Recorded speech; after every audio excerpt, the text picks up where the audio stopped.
बोलो सतगुरुदेव की जय हो। चैनल को लाइक कीजिए, सब्सक्राइब कीजिए।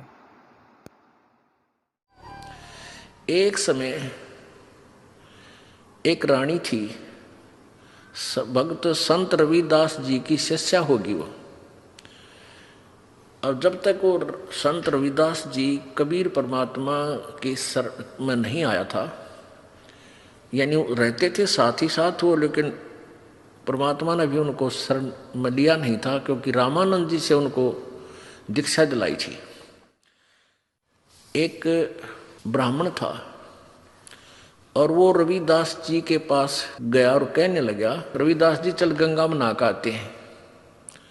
तो रविदास जी कहने लगे, भाई, क्योंकि रामानंद जी को परमात्मा कबीर जी ने ये ज्ञान दे दिया था, तो रामानंद जी ने रविदास जी को वो ज्ञान जचा रखा था। तो रविदास जी कहने लगे, भाई, हमारी गंगा तो हमारा यहीं पर है, सिमरन है, और हम गंगा में नहीं जाते।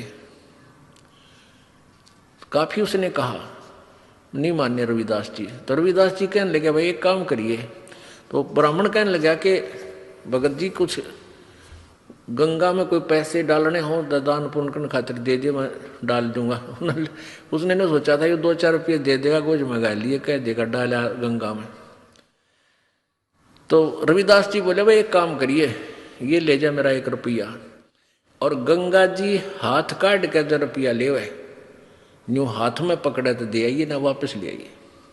अब उसने सोचा कौन देखेगा, उड़ा मैं अपनी जेब में डाल लूंगा और कह दूंगा दे दिया, मैंने वो हाथ में पकड़ा था उसने। अब उसने जाकर एक बार तेने बोल दिया, हे गंगा मैया, भगत रविदास ने आपके लिए 1 रुपया भेजा है, न्यू क्या है हाथ में ग्रहण करे। एकदम हाथ निकला बाहर और ले लिया। दूसरे हाथ में क्या निकला, एक सोने का सुंदर कंगन, वो पंडित जी को दे दिया, और गंगा ने कहा ये उस परम संत को दे देना, सोने का कंगन। अब पंडित जी का गया बेईमाना, अगर भाई के बेरा फटेगा, रविदास जी ने ठगा ला जेब भीतर ली में, और उसने आके राजा को दे दिया। अच्छे पीछे मिलेंगे। राजा ने अपनी रानी को दे दिया। रानी कहने लगी, इस आते एक और चाहिए, ये तो जोड़ा होता है। उसके कुछ पैसे दे दिए, जैसे भी 20, 30, 50 रुपये थे उस कंगन के, पहले महंगे सस्ते होते थे भाव। अब राजा नौबामण फिर बुलाया, पंडित जी बात सुन, एक और लिया, नितरा बकल तारांगे जा नहीं ले आते। क्यों? उसा कंगन उसने सारा पटक सर पटक लिया, कितना नहीं पाया। वो जब दुखी हो लिया, अकीब जान बच्चा नहीं, रविदास जी के पास चले, शायद वो फिर 1 रुपया दे दे, मैं गंगा में दे आऊं और फिर वहां से मिलेगा मुझे।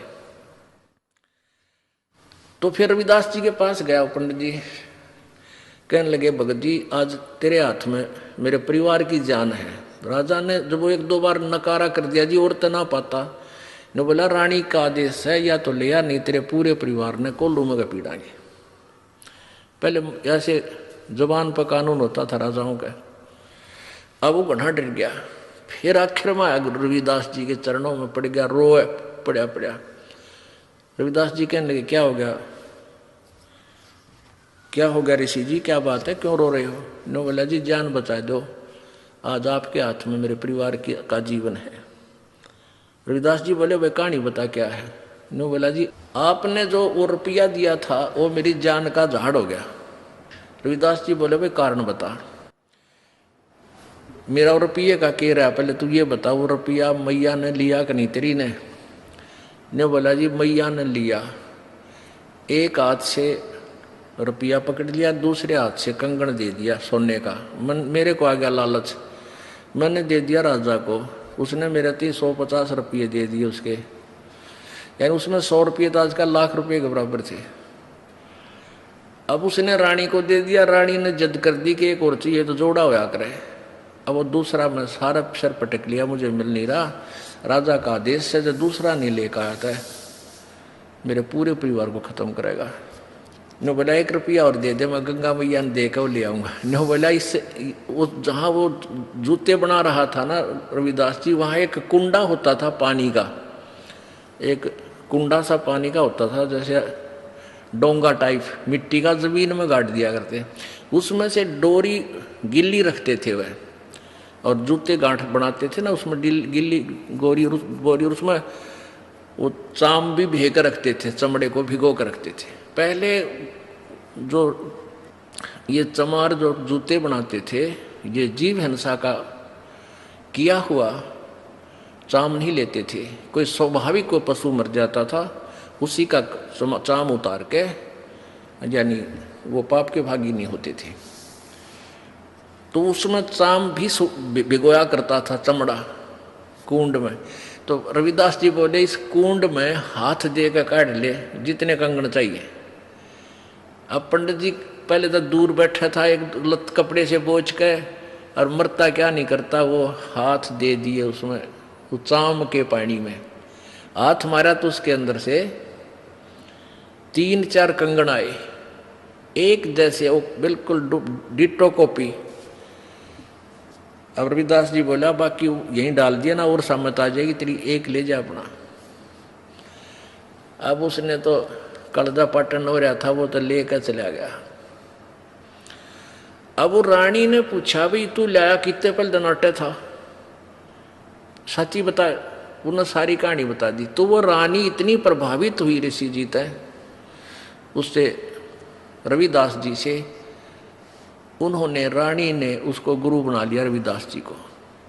और एक दिन फिर धर्म भंडारा किया, एक भोज देना चाहा उसने, कोई लड़के की पार्टी पूर्टी करके, जन्मदिन वगैरह का। उसमें 700 तो ब्राह्मण आ रहे, ब्राह्मण पंडित जी, और उधर से गुरु जी को भी आमंत्रित करना जरूरी था कि गुरु के बिना कोई अनुष्ठान नहीं करना चाहिए। रविदास जी को बुला रखा। रविदास जी को रानी ने आदर सत्कार से अलग से एक सुंदर आसन बिछा कर उसको ऊपर विराजमान कर रखे। उधर से ब्राह्मणों को न्योता दे दिया। सामने ब्राह्मण 700 ब्राह्मण आके और पंक्ति बना के भोजन के लिए पोजीशन पकड़ गए, और उधर से भोजन परोस दिया। सामने भोजन परोस दिया। जब तक भोजन नहीं आता ना, इतना नीत रहा केला होंगे, जलेबी आओगी, लड्डू आओगी, वो ध्यान नहीं रहता कौन कित बैठा है।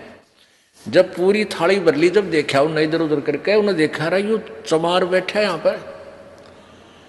सारे खड़े हो गए, न बोले रानी तने हमारी बेइज्जती कर दी है, हम भोजन नहीं करेंगे। अब ये चमार यहाँ बैठा रखा है, तने तो हमारा दीन भ्रष्ट कर दिया, हम ब्राह्मण हैं। अब रानी कहने लगी ब्राह्मणों रोटी खानी है तो खा लो, ना मेरे गुरुजी तो यहीं बैठेंगे, ये नहीं उठेंगे यहाँ से। अब रविदास जी कहने लगे रानी बात सुन बेटी, आय अतिथि का अनादर नहीं करते, पाप लग गया करे। रविदास जी खड़े हो गए और कहने लगे विप्रो, मैं अपनी औकात भूल गया था, मेरा स्थान तो आपके जूतों में है, मैं वहां बैठता हूं जाके, आप भोजन पाओ, रुष्ट ना हो, इस बच्ची को दोष लग जाएगा। अब रानी मना करती है और गुरुजी के रविदास जी कहने लगे बेटी गुरु का आदेश पालन होता है, आप मत बोलो। और वहां जाकर बैठ गए जहां उन्हें जूते निकाल रखे थे। रविदास जी वहां बैठ गए, अपना भोजन कर रहे हैं। अब वो पंडे लागे छक्कन पे रोटी फटाफट। अब प्रत्येक पंडित के साथ में एक रविदास भोजन खा रहा है। 700 पंडित और 700 रविदास जी रूप बन गए और उनके साथ में रोटी खावे। वो सामने वाला पंडित कहता है अरे तेरे साथ ये चमार रोटी खा रहा है। रविदास कहता तेरे साथ भी तो खा रहा है। वो कहता तेरे साथ भी तो खा रहा है। अब सारे कूद कूद पड़े। रविदास जी कहते हैं ये ब्राह्मणों मेरी और इंसल्ट मत करो, मैं तो देखो यहाँ बैठा हूँ, मुझे बदनाम मत करो। वहां देखा सचमुच वहां भी बैठा और 700 रूप में उनके साथ खड़े। तब रविदास जी खड़े हुए ने बोले पेट भरो, तुमने ना तो भगवान का बेरा, तुम तो पेट भरने की का ठेका ले रहे हो। कहने लगे तुम इस जनेऊ से मोटे मोटे टांग रखे नो। तो परमात्मा रविदास जी बोले जनेवात मुक्ति ना हो भाई, भक्ति से मोक्ष होगा। और तुम जनेवा चाहते हो, कहते अपना को हथियार गेल ले रहे थे चाम छोलन का, इतनी लंबी खुरपी सी वैग रहे। वो कहते हैं वो तो एक लीला थी, कौन सी खाल पाड़े थे, एकदम न्यू करके दिखा दिया ने। बोले देखो मेरे अंदर सोने का जनेऊ है भाई, तुम तो इस सूत का बोझ मरो। तब कहते हैं 2 घंटे तक प्रवचन किए उस पर संत ने। वो 700 के 700 पंडितों ने वो जनेऊ काट कर फेंक दिए, रविदास जी के चरणों में शीश समर्पण कर दिया, नाम ले लिया। गरीबदास जी ने लिखा है 1.25 मन सूत होया था उनके गला में का, 1.25 मन सूत, और उनने उन 700 पंडितों का उद्धार कर दिया। तो यहाँ क्या बता रहे हैं, वही बता रही है ये विष्णु पुराण कि यदि एक सत साधक के सामने 1000 ये पेट भर श्राद्ध खानिए भी बैठे हों, उनका भी उद्धार और श्राद्ध यजमान का भी यानी भगत का भी उद्धार वो एक ही